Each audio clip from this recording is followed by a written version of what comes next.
భారత్ మాతాకి ఈరోజు ధర్నా చౌక్ లో ధర్నా నిర్వహిస్తూ ఈ ధర్నాకు అధ్యక్షత వహిస్తున్నటువంటి పార్టీ జనరల్ సెక్రటరీ కాసం వెంకటేశ్వర గారికి ఈ ఉద్యమం చేస్తున్నటువంటి ఉద్యమకారులందరికీ కూడా మనోబలాన్ని పెంచడానికి వచ్చినటువంటి ముఖ్య అతిథి రాజ్యసభ సభ్యులు డాక్టర్ లక్ష్మణ్ గారికి మిగతా పార్లమెంట్ అభ్యర్థులకు ఎమ్మెల్యేలకు పార్టీ జిల్లా అధ్యక్షులకు ఈ యొక్క హైదరాబాద్ నలుమూల నుండి కదిలినటువంటి పార్టీ కార్యకర్తలకు యువ మోర్చా నాయకులకు ఉద్యమాభివందనాలు తెలియజేస్తూ ఒకే విషయం చెప్పి ముగిస్తా ఉన్నా.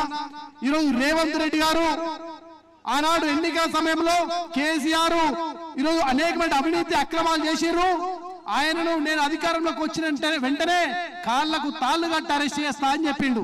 మరి అధికారంలోకి వచ్చిన తర్వాత ఈయన చేసినటువంటి అన్ని దొంగ పనులు, లంగ పనులు, ఫోన్ ట్యాపింగ్, ఆక్రమాలు జరిగినాయి కదా, ఇవి నీకు తెలిసే కదా.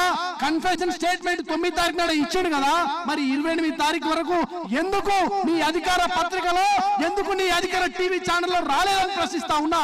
ఈ 10 రోజులు మీ ఇద్దరి మధ్య ఏ సంభాషణ జరిగింది, మీ ఇద్దరి మధ్య ఏ సంప్రదింపులు జరిగినాయని చెప్పేసి భారతీయ యువ మోర్చా ప్రశ్నిస్తా ఉంది. ఒకే విషయం అన్నా, ఈ 10 రోజులలో మీ వ్యాపారం బెడిసి కొట్టింది కాబట్టి ఆయన బ్లాక్ మెయిల్ చేస్తా, నేను గిచ్చినట్టు చేస్తా, నువ్వు ఏడిచినట్టు అని చెప్పేసి ఆ టీవీ ఛానల్ చెప్పేసి మజాక్ చేస్తా ఉన్నారు.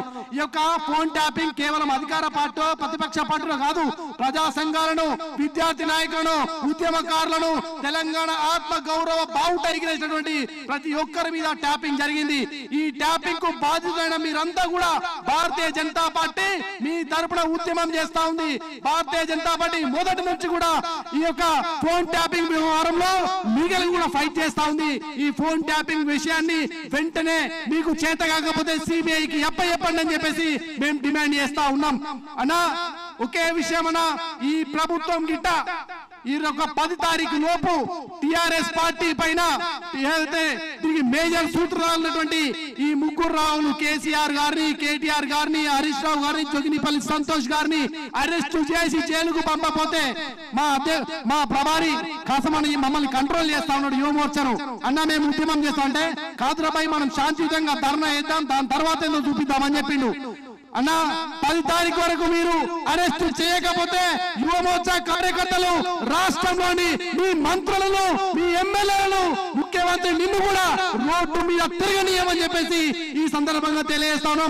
ఈ ధర్నా శాంతియుతం, రేపు జరగబోయే పరిణామాలకు ప్రభుత్వమే బాధ్యత వహించాల్సి వస్తుందని ఈ సందర్భంగా తెలియజేస్తాను.